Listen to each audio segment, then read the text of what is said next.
This is the network service of the NTA.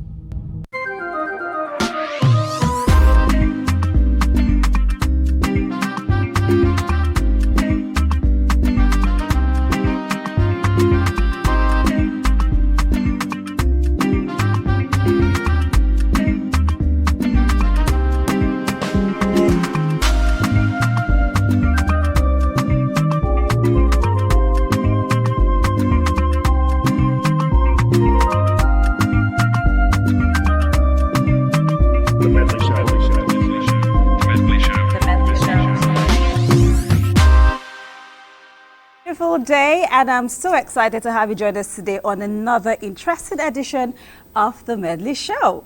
You know, once you see the Medley, you know that it's 1 hour of great conversation and, of course, amazing content.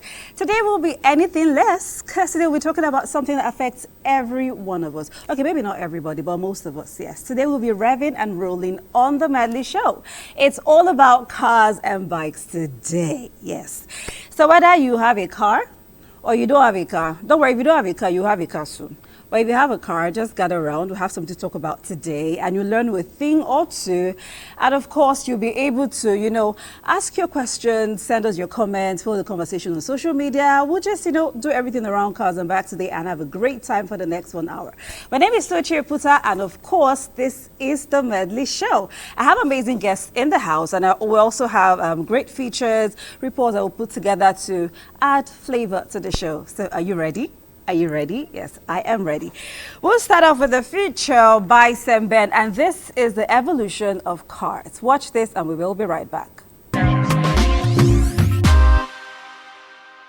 Thanks to the inventive minds of 2 Sheffield engineers, the safety scoop has arrived. It can be fitted to bumpers or take the place of them, and it folds neatly away when it isn't eating pedestrians. Since the invention of cars, man has been able to get from point A to B in comfort and with style on the road. Today, we look at the evolution of cars from the 1960s till date. In the 1960s, style and performance saw iconic models like the Ford Mustang emerge, focusing on sleek designs and powerful engines.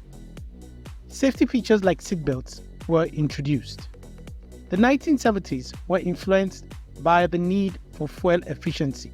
The fuel crisis in the West led to a demand of fuel-efficient cars, with compact models like the Toyota Corolla gaining popularity. Emissions regulations began with the introduction of catalytic converters. The 1980s focused on technology and globalization. Japanese automakers gained a foot in the market share with reliable cars. Technological advancement included electronic fuel injectors and anti-lock braking system, ABS. In the 90s, the SUVs became popular, and digital technology influenced car design. Onboard computers and airbags became standard features. In the 2000s, hybrid cars like the Toyota Prius emerged. Enhanced connectivity with GPS and Bluetooth became the standard, and autonomous driving technology began to develop. In the 2010s, electric vehicles, EVs, like those from Tesla, became mainstream. Autonomous driving technology advanced, and connectivity features grew more sophisticated. In the 2020s, the future of mobility, electric and autonomous vehicles continue to evolve. Cars are now highly connected, integrating with smart home systems and using AI for personalized experience. Sustainability remains a key focus.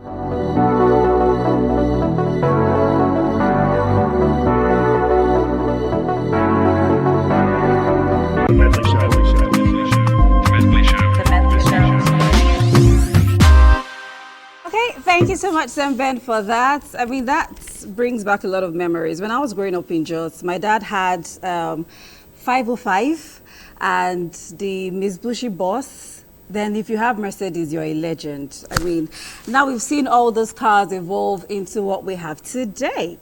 So time now for you to meet my guests. I have 2 amazing guests in the studio. I'm going to start with one who already looks like a biker. I no need to explain. I'm starting with Babs. Babatunde Alao, welcome to the show. Thanks for joining us on the show. I'm happy to be here. Thank you. And we also have Adegoke Omoluyi. Welcome to the show. Thank you, pleasure. I think they call people like you petrol heads, yeah?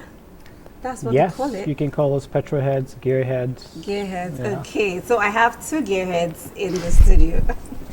Okay, so while that was on, I saw the excitement on your face. We were pointing at some of the cars. I'm going to start by asking, what was the first car you drove? You wouldn't believe it, but the first car I ever drove was a 505, a Peugeot 505. Yeah, actually belongs to my neighbor, my brother's friend actually, and he goes, "How old are you?" Like, I'm 12. No, I wasn't even 12 yet. I was 11. Sorry, what? But I was a little tall for my age, so he goes, "Can you drive?" I'm like, no. He was like, "Yes, you can." You can see me mess around with cars before. It goes, "Move you." And I did. And he was like, "Okay, yeah, I know you can drive." And then that was how it started. It was illegal. And that was but a manual? Yeah, it was right? manual, yeah. And you just drove the car like that? Yeah, it was just to move it forward and backward. So. I think most guys have the same story. Was it the same thing for you? Mine's a little bit different. I actually didn't tell anybody. Nobody knew when I moved the car. So it was my mom's old Corolla station wagon. And Right. one day, just out of curiosity, I'd seen the car being moved several times. I'd seen how they put the car in gear. So I thought, no, let me try this. Let me move it myself and see. Yeah, it didn't end well because we ended up in the wall. Yeah, so I got into big trouble. But that was my first time. And yeah, the bug bit me from there. Oh, okay. And I think a lot of guys have the same story because not my younger brother was the only person who went to driving school, but both my elder brothers have the same story. Moved daddy's car, and then, in fact, when my dad found out my brother could drive, he was angry, but then he started sending him on errands. At first, he was angry for moving the car, but okay. So I know that most guys have the same story. Let's talk about cars generally now. Okay, before someone gets a car, what do you think is the first thing the person should know? What should everyone know? Are you thinking about who should go first? Okay, let me start with you, Goki. Well, if you're a first-time car buyer, some of the questions I would ask somebody is like, what do you want to use the car for? It depends on what your intended purpose. So if it's just your first car, right? Flexing should not be your first. Should not be on the top of your list. You should be looking at reliability, repairability, and like long-term use. Also, fuel economy comes into play. Fuel is very expensive in Nigeria, so so that's something that would definitely be on the top of mind when thinking about the first car, in my opinion, anyways. How about you? Okay, if anyone calls me up and says, "Oh, I need to get a car," the first thing I ask them or tell them is, "What's your budget?" And the budget isn't exactly how much you have to buy the car for. For example, you have 1 million naira. That's just speaking hypothetically. No car is 1 million naira. No good car is 1 million naira. So you want a car and then you have 1 million naira. You have to buy the car. You have to, I'm assuming is a used car that we call Takuma car. I'm assuming that's what you want to buy for that amount. You need to think about the tires might be bad. The brake pad might be bad. You need to change a few things there. So if you have $1 million, if you're not buying a brand, okay, 1 million naira, you can't think of a brand new car. I'll just that's what I said. It was just speaking like hypothetically. So you literally you have just $1 million naira to spend on the car. You can't buy a car that is more than 50% of that. I can say that anywhere and back it up anywhere. I mean, so if you have 10 million naira to buy a car, sensible thing is to buy a 5 million naira car. And then you start to do all the things you talked about. You might need to fix a few things, change the tires, do insurance, and do all of that. Eventually, that will push you to like 8 million naira mark. So you have to have some money left.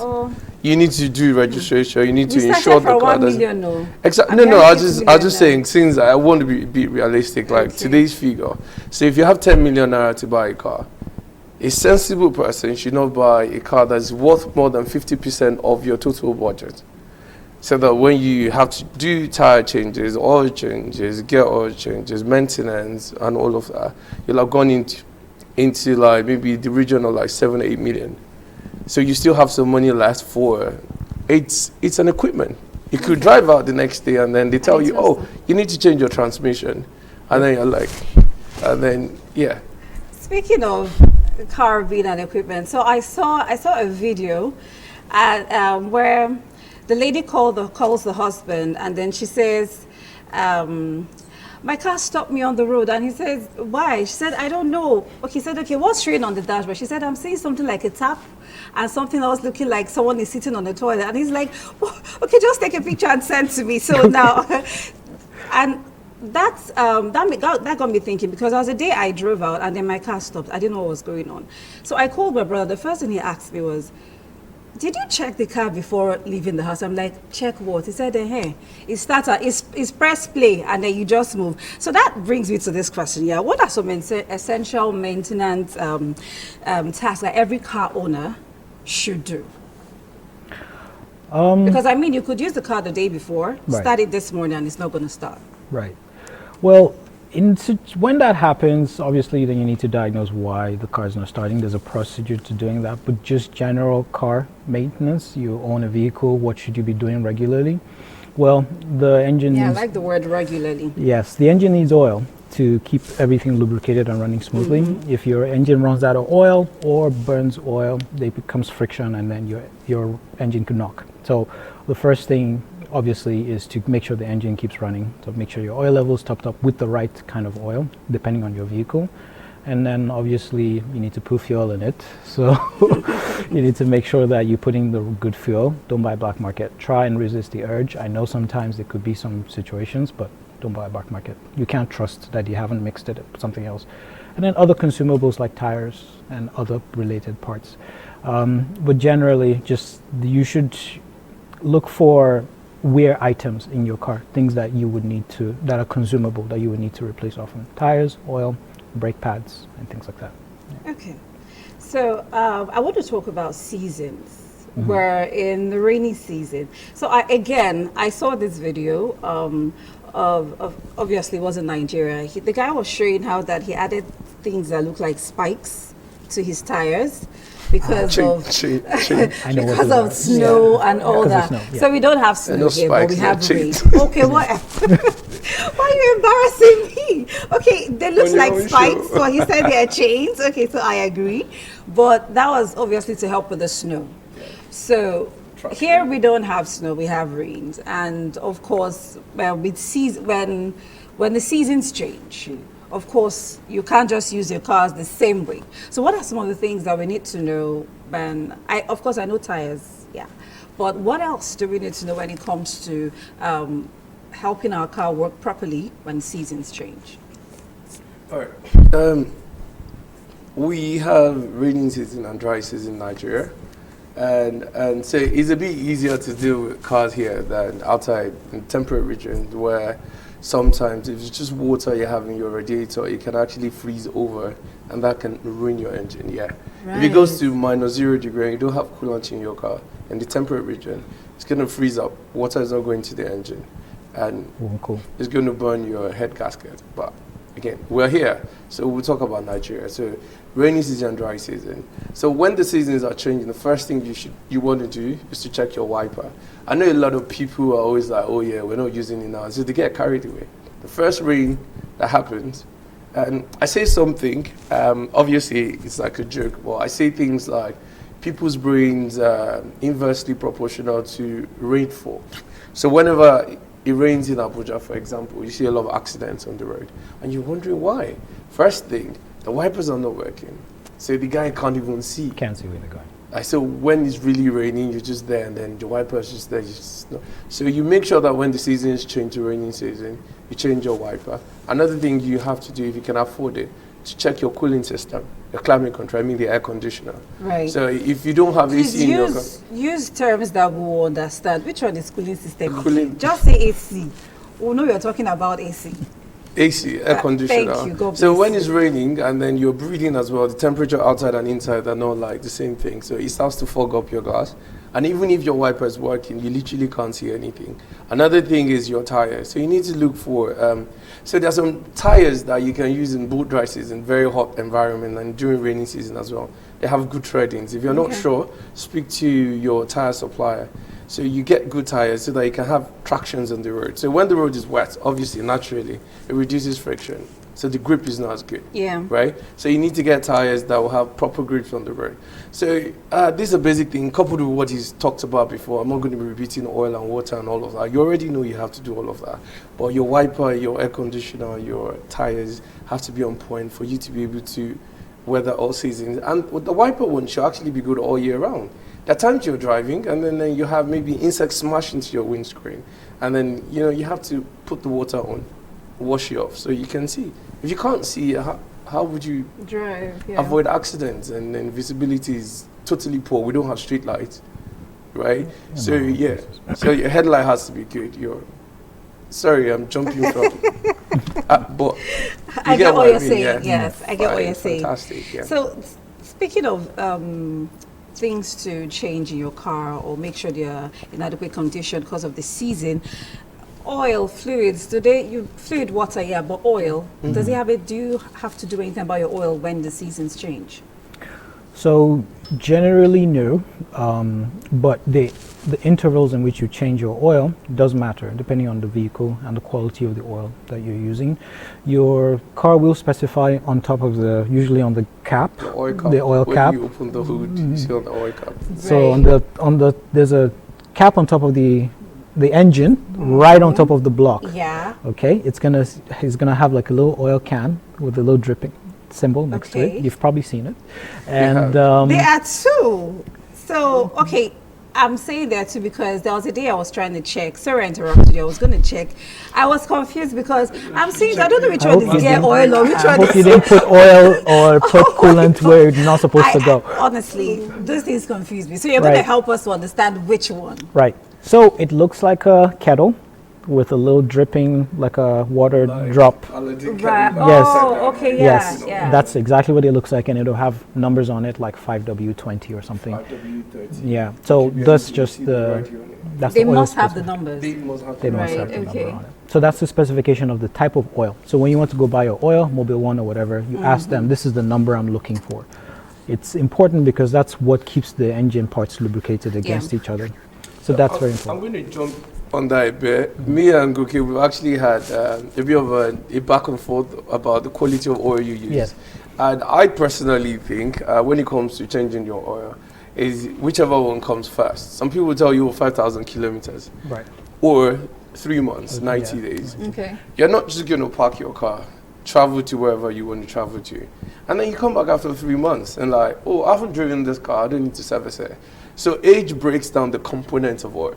True that. Because of the expansion and the heating in the country, whatever weather condition, whatever the thing is. So if you park a car and the oil is in there and you don't drive it for 3 months, you don't tell me that, I haven't driven the car since the service there.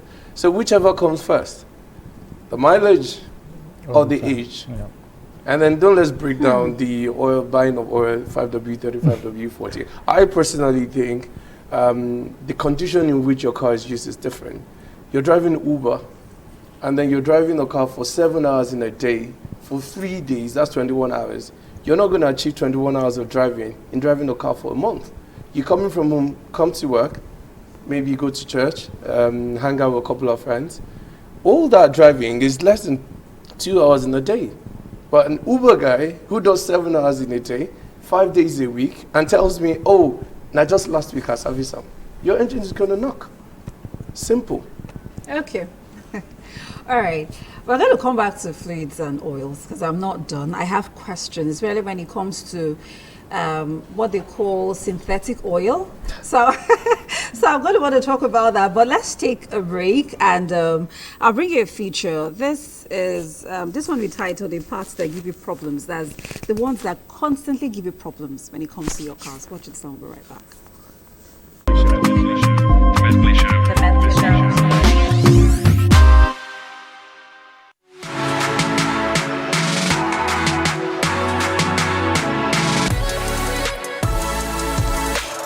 And the shock absorber.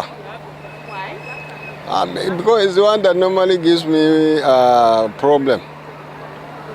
I frequent change the shock absorber. what do you have to say about shock absorber? Should it be removed from the car? What should it be done? No, even if they will not remove shock absorber from the car, they should do it the way it can last, like the other parts of the vehicle. There are different cars. Toyotas. I drive Sienna, and the major problem I have with Sienna is the leg, and then the tire. So those are the major area, and of course now fuel consumption. It consumes a lot of fuels. So sometimes these are the major problems that you face with the car.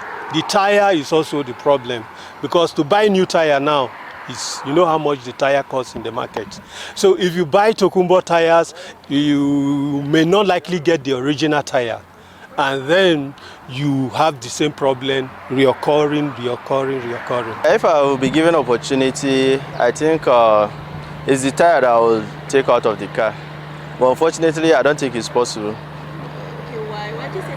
What should be done with tires? Yeah, the major problem is you move unexpectedly, you get stuck on the road and things like that. Sometimes you will not even be aware. It's being new doesn't matter how it could disappoint you. You can buy it today and get disappointed today. So if there is any way to improve it, I believe it could have been better. The shocks, the shock absorbers.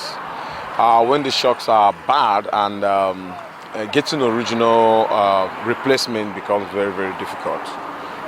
And due to the fact that when you maybe you are speeding and maybe you bump into maybe a pothole, the sound is not funny at all. It's terrible.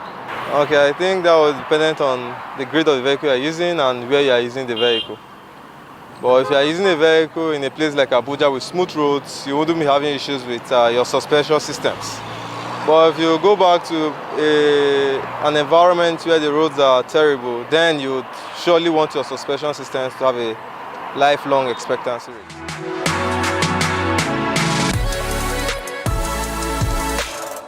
Thank you so much, Kapsi, for that views from the streets. This is still the Medley Show, and I still have Babatunde in the studio from Wheels and Wrenches, and of course, Adegoke Omolui. So I said I was going to come back to this issue of oil, but before I say what I want to say, yeah, you did say that when you leave a car parked for 3 months. Okay, so this is me thinking. If you park the car for 3 months and you say the oil is clogged, when you start the car and it gets hot, it's not. I didn't say clogged. Sorry to butt into what you said. Okay, explain that. What I said is when you park the car for months, 3 months, 4 months, 5 months, yeah, there's certain additives in the oil that breaks down over time, right? The things, the components of oil that makes up. So we have. It gets hot in the day, cools at night, expands, contracts. It's normal, like weathering, for lack of a better word. So these things break down over time. So it reduces the viscosity of the oil itself. Viscosity, I mean, this additive breaks down, and its ability to maintain the oily, greasy, lubricating factor. Yeah. So it breaks down over time. So when it's broken down, it reduces its ability to do the job of what it should do. It should stop the components of a car, of the engine, the piston, the sleeve, the rings, from rubbing directly on each other, which builds up heat. So when it doesn't do that anymore, your engine is going to be in trouble. So when these components break down over time, you need to take out the oil and put another round of oil because you haven't driven it. And then it's quote unquote expired.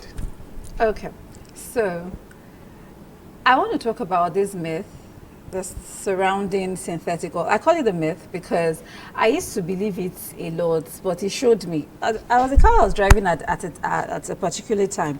It said, oh, it only uses synthetic oil. You can't use any other kind of oil. And then synthetic oil was like 25,000. I don't think you can buy it for that amount now. So you would buy 4 liters and then buy another one. So in the end, I may have bought oil of like 30K. Then it's not, I know I don't go out a lot. Then in a very short time, they will now say, oh, the oil has like it's clogged around. I don't know what they call all those things. Sorry, forgive me, but it's it's like pop now. And I'm Sludge. like, That's what it's called. thank you, God bless you. Right. Sludge. I'm learning too. Amen. So you see those kind of things, and I'm like, why would you tell me this is better if this is going to happen to it? So at a point I got angry, and then I started using the regular oil, and I said that thing that will happen, let's see happen. But I didn't even see, like, I think it was much better. So I want to talk about that myth surrounding synthetic oil. Let me start with you, Goki. Okay, so my opinion on oil is quite unpopular, and this is my opinion on oil. If depending on the age of your car, I don't think you necessarily have to follow what the manufacturer says. Okay. Perhaps in the first 5 years of its, when you buy it new, within the first 5 years, when the engine is still new and still very good. But after a while, especially with our region and how we use cars, there's going to be wear and tear on your engine, and you're going to be breaking the bank to keep up with that particular kind of oil. There's nothing wrong with stepping down to the next lower level, because if you change it more frequently, it's even better for your engine, because then you have fresh oil more often in your vehicle. So yeah, I'm not really a huge fan of synthetic oil. I just say put in the engine what it requires, at least for the first little while, and then you can step down later. Perhaps. Okay, where to start from? I'm not a fan of synthetic oil either. I'll say... Why did I not hear this sooner? Okay, so synthetic oils, a major problem of synthetic oil in Nigeria is most of them are fake. I don't care where you buy them from. Right. Oh yeah, I bought them from the gas station, they are fake anyways, right? Okay, so it's supposed to be better, but it's just no, not for all cars. Okay. Not for all cars. Synthetic oils are actually for big engines and performance vehicles. Okay. Like performance vehicles, because of what they require to run. So because of we don't have quality control and assurance in Nigeria or Africa, so you can't say you were even getting the right kind of oil, right? True. Yeah. Secondly, I've argued with people over and again. They go like, oh yeah, these cars run in higher temperature in Dubai and in California, in America, it's even hotter than Nigeria, and that you can't tell me the heat. And I tell them, look, I think it's hot in Maiduguri, right? It's dry and hot in Maiduguri. It's humid and hot in Lagos. They're not the same thing. And they have different effects on vehicles. I have been studying vehicles for quite a bit, like, unofficially. And I can tell you how temperature builds up actually affects the performance of engines. If you're driving Germans and the engine builds up to a point, it loses its power. There's nothing wrong with the car, it just needs to cool down a little bit for it to run.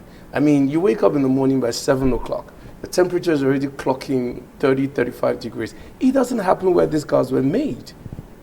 No. Right, okay. So don't let me digress too much, talking about oil. So I don't think synthetic oil is meant for our kind of weather.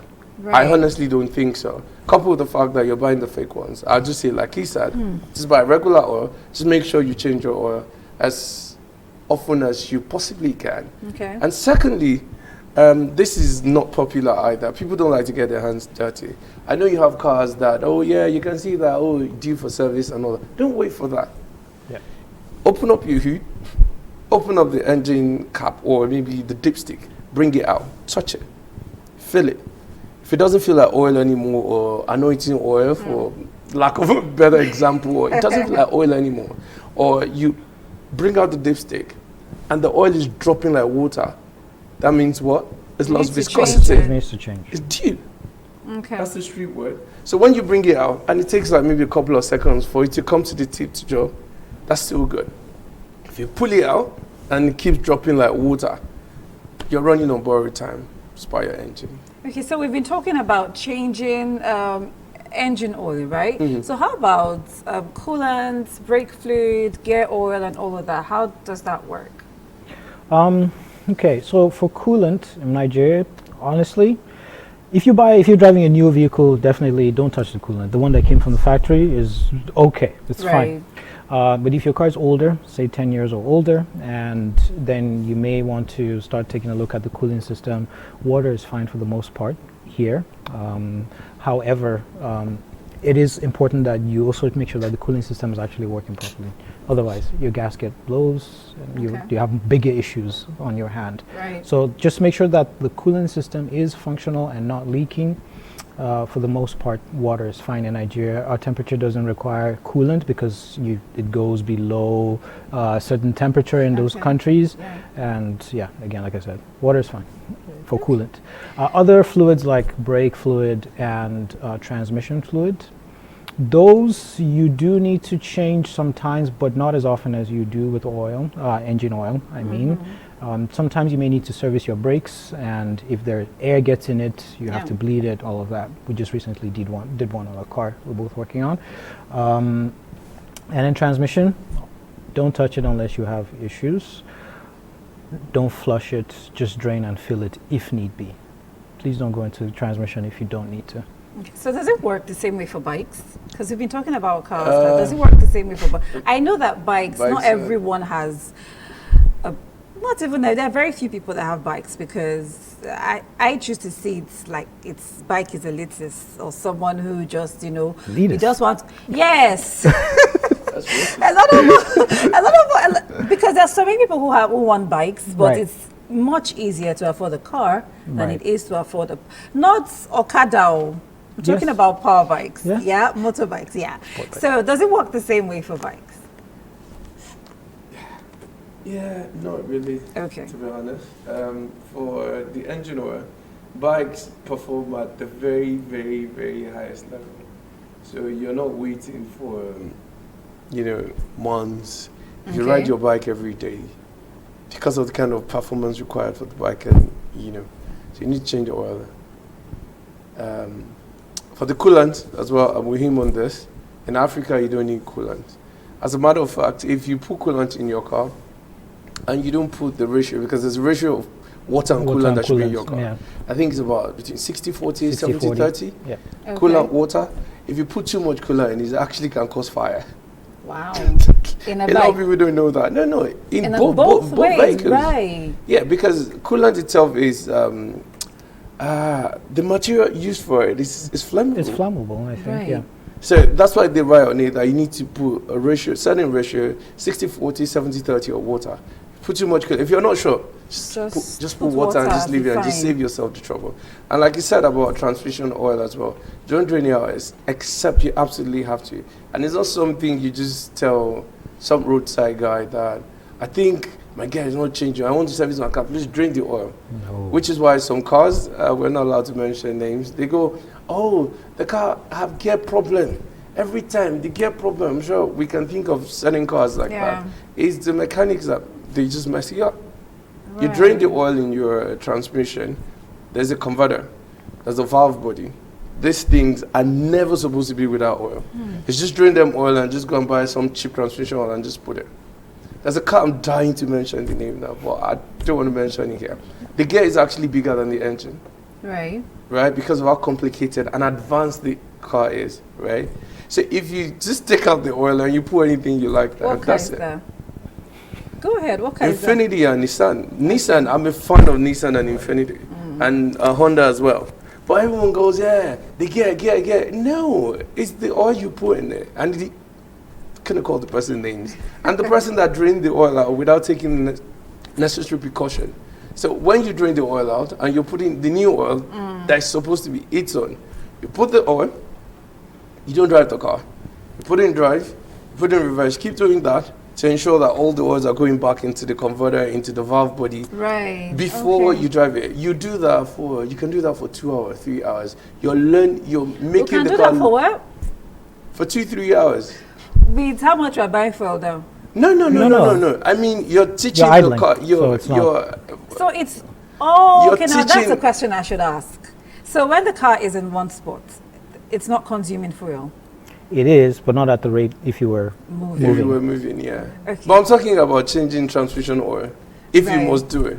So it's not just pouring the oil in and just putting the car in drive and just driving away. No, you need to teach the car how to process the gear again. Okay. Because you literally drained it of everything. Drained it off, so you've erased I don't know how to explain it any further than that without using some more confusing words. Yeah. I understand. But I want to talk about, okay, so a lot of times when you're driving on the road, you just see a car parked by the roadside, and then most times is the tire on the driver's side that is, what do you guys call that thing? Please help me. What are commonly called legs here? Legs. I was going to say legs, but I wanted the proper term. Yeah. So what's the proper term? Well, it could be a number of things. Could be a CV, a ball joint, there's whatever a particular car model that's popular for this. Yeah, that happens to a lot. Yeah. So why does that happen now? Is it the fault of the driver, or it could be a factory fault? Because if it keeps happening to the same car, we just say, oh, it's a Honda thing. That's not even correct. Okay, so correct me. It happens to all kind of cars. I've seen, since we can call brands, I've seen Toyotas, I've seen Mercedes. They do the same thing. The reason is more common with selling cars, Japanese cars. Let's be honest with ourselves. They're cheaper cars to produce, to manufacture, and to buy. So everyone goes, oh yeah, car na car. That's not exactly correct.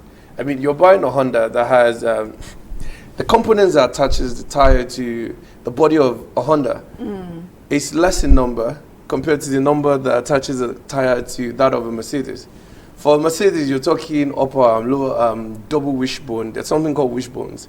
There's shaft, there's linkage. They're like, for German cars, they have about like 12 different components that attaching the tire to the body of the car. So for the car to come out, for the tires to come out, it's very hard. For a Honda, maybe like 6. So how do you think a car that has about 12 components connecting it to the body of the car will easily get the tire off compared to one that has about 6? So whose fault is it? That's what It's I want to hear. nobody's fault. You buy what you can afford. If you buy a Honda, once you're having issues, you're hearing ka from the shaft, you're hearing pum pum when you get into rough road, you should go sort it out. You're probably going to ignore that. It pulls out, then you blame the village people or you blame the manufacturer. It annoys me. Are you saying it happens to all cars? It can happen to any car. So why do we keep seeing this particular car? Because every time it happens, it's the same car that we are seeing. So why does that happen? The truth is, even if there is a common failure point or a common known fault of certain cars, before it gets to that stage, you will have signs. Okay. So, like you mentioned, if there's a sign when you turn your wheel, you hear like a cracking sound, you know that something's going on with your CV or your axles. You need to check those. It's imperative on the driver and the owner of the car to at least be sympathetic to the machine that they're driving, right? You cannot tell me the car did not give you a sign. Like suddenly the leg just pulled out. Impossible. That's not true. So we're ignoring the signs. We ignore the signs because it's comfortable. We're like, oh, this car should never start. Speaking of ignoring the signs, we're guilty. Another major thing, sorry to butt in, is people get in cars and then the sound system is like, they can't hear. You can't hear any sounds on your vehicle. People are telling you, that tire, it's there. It's just, and then you'll be like, boom, and then you're like, my villagers, or Honda, or Toyota. Okay, so I used to think cars are very simple, not simple, but you're making me feel like they're more complicated than I think they are. Are bikes as complicated as cars are? Bikes are worse. If you have a hard time maintaining a car, don't even own a bike. You can't do bikes. It's going to get you killed quick, because once the tire pulls out, I mean, you have 3 other tires. If the front tire pulls out, that's the end.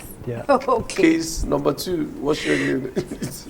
Okay, so we're going to talk a little more about bikes. But right now, let's look at this feature. This is factors to consider when buying your first motorbike. Watch this and we'll be right back.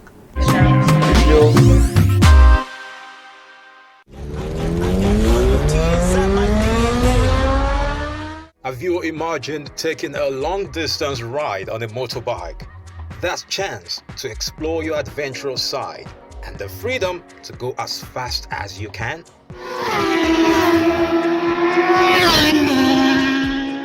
This can only be exciting for lovers of motorbikes, but if you truly desire to purchase one before the end of this year, these are just a few factors to consider. Budgeting. Money is definitely a factor. It's also very important to get value for your money. Aside from the motorbike itself, insurance and riding gears are important because motorbike users are some of the most vulnerable people on the road. And protective clothing is the best way to reduce the risk of injury. Money is needed for helmets, pants, jackets, gloves, and boots. A new motorbike or a used one. Since money might be a factor for some people, going for a second-hand motorbike can be considered because it can be quite affordable.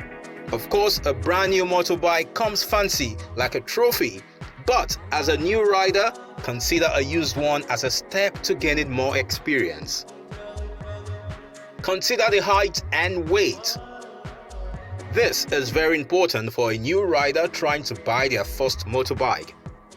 For good control and safety, it is essential that your feet must touch the ground comfortably. Also, the motorbike should not be overweight, as it may lead to the imbalance of the motorbike at lower speeds. Whether it's a new or used motorbike you're purchasing, ensure your height and muzzle power matches for the smooth riding of the motorbike. Another interesting factor is your riding style.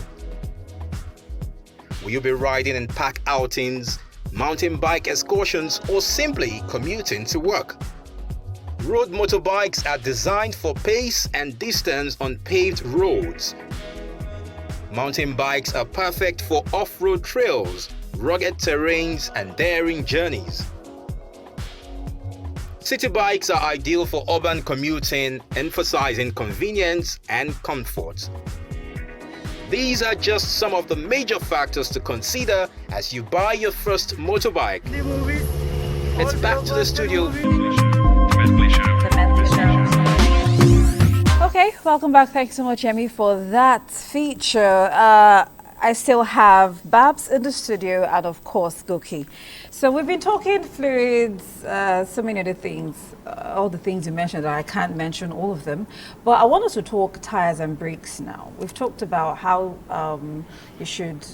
how often you should change your oil. How about tires and brakes? Do we have to wait till you're driving and you go, your brake isn't holding anymore? Like, how often should you check your brake pads and your tires? That's certainly too late if you're waiting.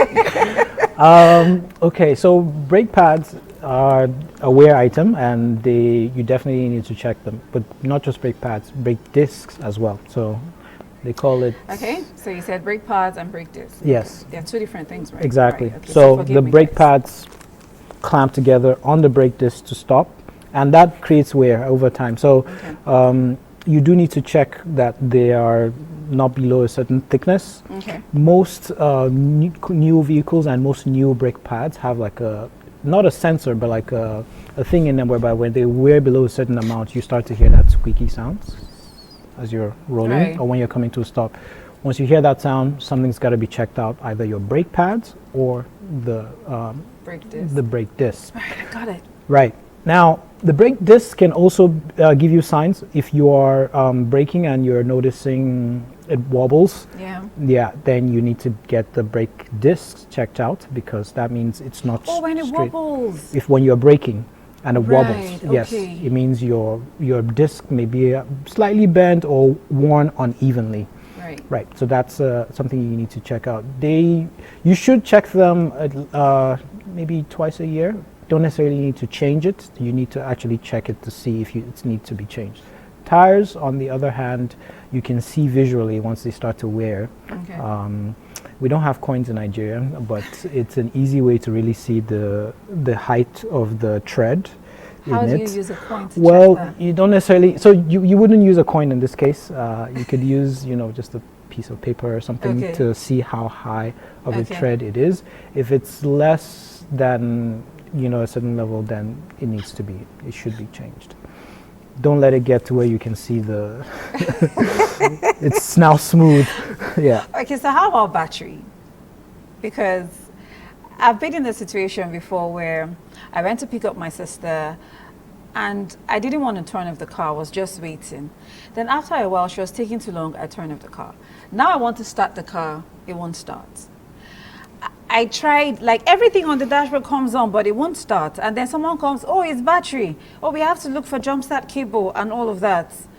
And okay, I won't say I don't know if he gave me sign, because I don't even know if he gave me. It should. Okay, so how about battery? How do we check that?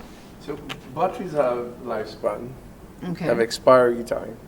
So if you the batteries are supplied to Africa and Middle East, the lifespan is just about like 2 years, 3 years.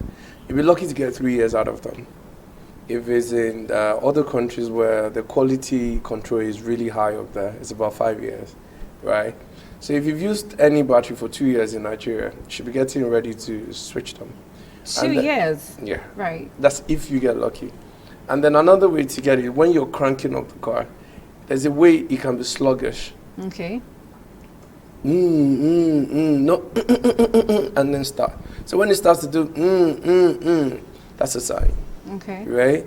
Another major sign to know when your battery is about to go down is, you might not notice, but battery is what gives energy to everything. Yeah. It can actually reduce the performance of your vehicle. Right. Right. Another thing that a lot of people don't know as well is they have discharges, that comes out on the terminal. Right. Yeah, so if you grease them, those things don't affect anything. It comes out like whitish stuff or blue. Right. Like, it comes out on the terminal. Yeah. It gets to a point that it comes out so much, it reduces the contact between the terminal and the battery head. Yeah. And then you start the car, it's not going to start. But it's easy to get that out. Just put water in there, use the toothbrush, an old toothbrush, and wash it off. If you have grease, put it on you. Anyone can do that? Yeah, I mean, anyone can do that. So sometimes it's not really bad battery. It's just because that discharge is there. Okay. Other times, you just know that I've had this battery for a while, I might have to change it. For people that like to charge phones and devices in cars, when the car is not running, you're killing your own battery, actually. You're going to plug it, if you're going to plug in your phone, when you start the car, run the car for like 5 minutes before you plug in your phone. When you start the car, it takes a lot of energy from the battery. That's not when you need to start loading it up. Okay. Like, start the car.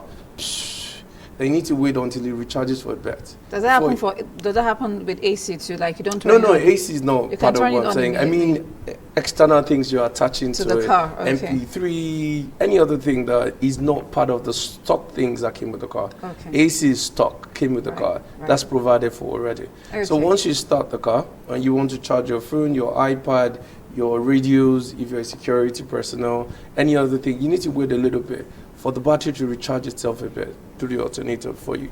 You have something to say? No, I was going to actually piggyback on your alternator point because I'm dealing with that right now.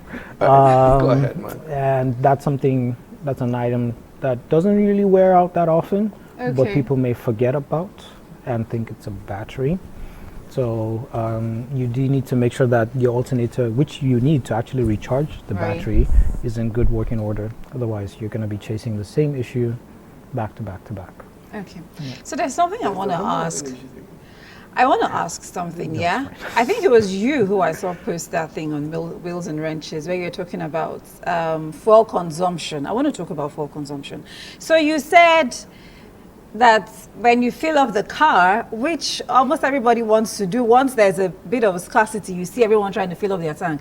And you're saying that when we fill up our tank, it consumes more fuel. So please explain. Because I mean, why would it consume more fuel when I fill up my tank? I need to understand how that works. Extra weight. So before you shoot me, extra weight. So cars, the engines require more effort and more pull and more drag if they're carrying extra weight, which is why in cars they tell you the kind of tires to put on there. Tires. They tell you the dimension of rim to put there, right? Right. They tell you what air to put in the tire. They tell you the number of people you can carry in the car. Right. So they tell you carry so all these things. It's not because if you have like maybe a saloon car, you can carry 8 people in there.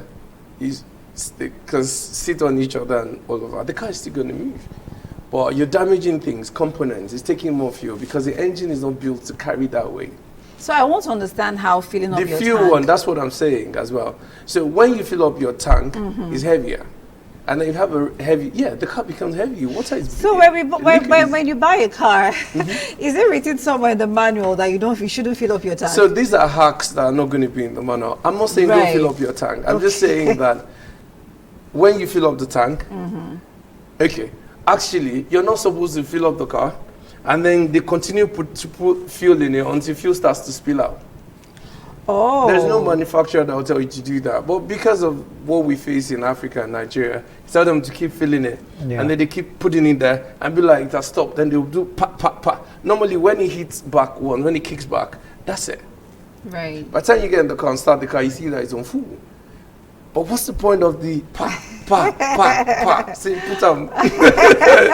You load it all the way. Then you load it all the way to So the you're car. saying That's when you extra fill it up weight. like that, the car is heavier. And once the car is heavier, it consumes more fuel. Because it's dragging more weight. Okay. And if you remember what I said, you only picked up on that. I said, open your trunk, ensure that you don't have old cylinder. You need to open some people's trunk, man.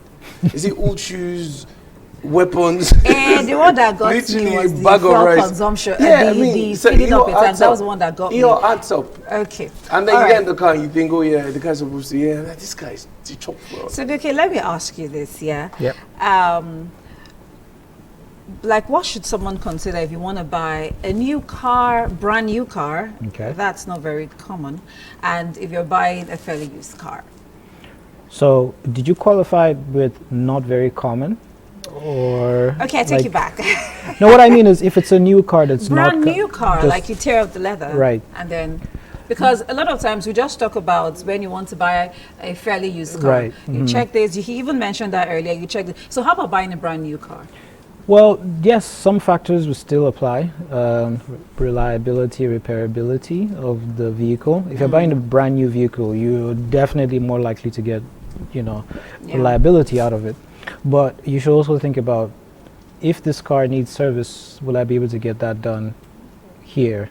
So if it's okay, will that be when you're considering the brand of the car yes, you want to buy? when you're considering the Okay. brand of the car. So you want to consider that. But when looking at brand new cars, generally, just, you obviously need to go with your budget and try and find something that fits within that. And also, if you like legacy brands or you're open to trying out some of the newer brands in the market, that's really up to you. But you should also look at the dealer network. Yeah. So if it's a new car, where am I going to take my car to if I need warranty checked? That's what you should consider versus buying an old car. But again, this is budget related. Yeah. Yes. So it depends on how much you have to spend. Okay, so but we're going to end this soon, but I'm going to ask you this, Babs, yeah? So what tools or equipment should every car owner have? Because it looks like we just want to have these things so that when VIO or road safety stops you. So what should we have and why? How essential are they? The things them boys are chasing you around for is for your own safety and for the safety of other road users. Every driver should be responsible enough to have these things in their vehicles. You have jack to lift the car up. You should have the wrenches to take them off. Right. You should have your C caution to warn other people that don't come close, there's a problem, or there's something in front of you. You should have basic tools. I mean, like 10 spanner, 8 spanner for battery head and things like that. Yeah, they're not as complicated as you think, but I mean, these things are necessary. You should have razor blade in your car. You should have the regular razor blade. Yeah. Right. If need there's to an cut accident, to cut your seat belt. the seat belt literally locks itself in. It's a safety feature. Right. So you need to cut yourself out. Or in some cases, you can fall awkwardly and it's literally choking you.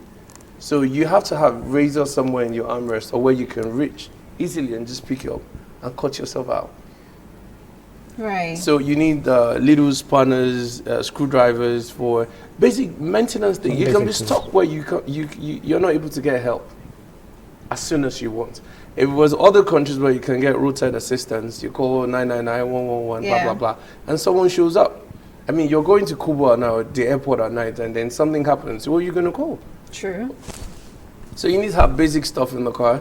If you have a jump start, if you can afford it, If you can afford the car, you can afford A a jump start cable. You should be able to. That is really not an excuse. I can afford. I don't get it. You have a car, even if your car is 1 million naira. Jump start cables are like 20 grand or so. Just have them in the boot. These are things that will save your life. Can't save your life. Okay. So you have these things in the car, yeah. Okay, so how do they say that thing again? Time flies when you're having fun. I mean, I'm not going to deny that I learned a lot today about cars, and I'm sure you guys did too, right? So this is me saying thank you, Babatunde Alao from Wheels and Ranches, and of course, Adeluki. Thank you so much for being part of the Medley Show today. And thank you so much for watching. I'm sure you had a good time with the 1 hour that you spent with us. But join us next week when we do this again with something very, very interesting. My name is Tochi. This is the Medley Show. See you next time. Bye-bye.